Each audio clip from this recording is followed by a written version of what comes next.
আজকে সকালে কী দিয়ে নাস্তা করবো সেটাই আপনাদের সাথে শেয়ার করবো। আজকে সকালে নুডলস দিয়ে রান্না করবো। যেহেতু সকালে ঘুমের থেকে উঠছে 11টার দিন, এখন খিদা লাগছে, কী খাবো না খাবো ভাবতে ভাবতে ভাবলাম যে ঘরে তো নুডলস আছে, তাহলে গড়ে একটু নুডলসটা পাক করি, তাহলে সকালকার নাস্তা খাওয়া হয়ে যাবে। হ্যালো এভরিওয়ান, কী অবস্থা? আসলে সবাই ভালো আছেন, আমিও ভালো আছি। আজকে আমি নুডলস যে সকালে নাস্তা করবো সেটা আপনাদের সাথে শেয়ার করতে। প্রথমে চুলাটা জ্বালিয়ে পানিটা চুলার পরে বসিয়ে নিচ্ছি। এখন পানিটা ফুটিয়ে নিচ্ছি, ফুটিয়ে নিয়ে এখন নুডলসটা ভেঙে দিয়ে সিদ্ধ করে নিব। এই নুডলস সিদ্ধ করে সবসময় রামিন রান্না করে খেতে ভালো লাগে। তো রামিন রান্না করতে আমার কাছে অত মশলাপাতি নেই, ঘরে যা আছে তাই দিয়ে রান্না করি, সেজন্য শুকনো শুকনো রান্না করে দিয়ে দেখেন ফাইনালি নুডলসটা সিদ্ধ হয়ে গেছে। কত সুন্দর লোভনীয় হয়েছে তাই না? লম্বা লম্বা কি সুন্দর, আমার কাছে তো এটা স্টিক দিয়ে খেতে খুবই ভালো লাগে।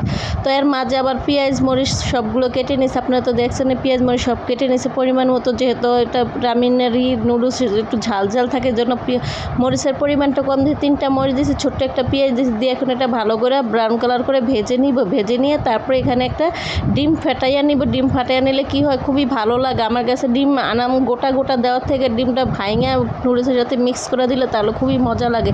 এখন ডিমটা একটু দিয়ে দিয়েছি, দিয়ে এখন একটু হালকা পরিমাণ মতো লবণ দিয়েছি। যেহেতু লবণ দেওয়া লাগে না, তারপর আমি যেহেতু একটু লবণ বেশি খাই, একটু লবণ দেওয়ার চেষ্টা করি। আর সবসময় আমি জানি আমি নতুন ফেসবুকে কাজ করি, আমার নতুন বলতে কি 6 মাসের বেশি হয়ে গেছে, 6-7 মাসের বেশি হয়ে গেছে। তারপরে এখন আমি কোনো পাইতেছি না, যেহেতু আমি রেগুলার ভিডিও দিতে পারি না, অ্যাক্টিভ থাকতে পারি না।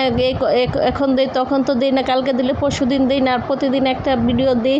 একটা ভিডিও তো কিছু হয় না, যেহেতু আমি জব করি বা আমার মাথায় অনেক সমস্যা, আমার মনের মধ্যে অনেক টেনশন, সব কিছুর হয়ে উঠে নাই, সেজন্য একটা ভিডিওতে আমি জানি আমার কোনো কাজই হইতেছে না। আমার আস্তে আস্তে সবসময় একটু পরপর কদিন পরপর ভিউজ কমে যায়, ফলোয়ার্স কমে যায়, জানি না কেন এরকমটা হয়। একটু ফেসবুক ভাই দয়া করে বলতেছে, আমি একটা দুঃখী মানুষ, আমার একটু সহযোগিতা করবেন। যেহেতু আমি রেগুলার অ্যাক্টিভ থাকতে পারি না, ভিডিও সবসময় 2-3টা দিতে পারি না, যতটুকু পারি এতটুকু করে। যেহেতু আমি গার্মেন্টসে জব করি, আমি একটা পরিশ্রমী একটা মেয়ে, আর আমার মাথার উপরে কোনো ছাতা নেই। আপনি একটু দয়া করে আমার একটু প্লিজ দেখবেন।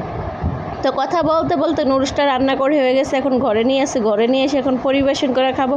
পরিবেশন কি ভাই, গরিবের যা আছে তাই একটা প্লেটের ফ্রিজের মধ্যে ঢেলে নিয়ে এখন এটা আমি খাবো। খাই একটু পেটে ঠান্ডা করে পরে আস্তে ধীরে কাজ করবো। কাজ কাম করতে ভালো লাগে না, কোনো কিছুই ভালো লাগে না পারি, খাওয়া দাওয়া ভালো লাগে না, কাজ কাম ভালো লাগে। মন চাই সবসময় যদি একটু শান্তি, কোন জায়গায় শান্তির জায়গা আছে সেই জায়গায় যেতে পারতাম, তাহলে খুবই ভালো লাগতো। দেখেন কথা বলতে বলতে এখন আমি নুডলসটা খেয়ে নিতেছি, খেয়ে একটু পেটটা শান্ত করে শুয়ে থাকবো। তো নুডলসটা রান্নাটা খুবই মজা হয়েছে, যেরকম ভাবছিলাম ওরকমটা না, তার থেকে বেশি মজা হয়েছে। তো কথা বলতে বলতে খাওয়াটা শেষ করে ফেলার কথা, খাওয়াটা না শেষ হলে পেটটা ভরবে না। তো আজকে ভিডিওটা এই পর্যন্ত। যদি একটু ভালো লেগে থাকে অবশ্যই আপুর ভিডিওটা একটু শেয়ার করে দেবেন। আপনাদের শেয়ারে আমার একটু একটা ফলোয়ার্স বাড়বে বা একটু ভিউজ বাড়বে, তাই না? আপনারা একটু আমাদের যদি সহযোগিতা না করেন তাহলে আমার পাশে থাকার মতো কেউ হয় না, যেহেতু আপনারাই আমার আপনজন, আপনারাই আমার একটা পরিবার। তো কথা বলতে বলতে ভিডিওটা আজ পর্যন্ত। আল্লাহ হাফেজ।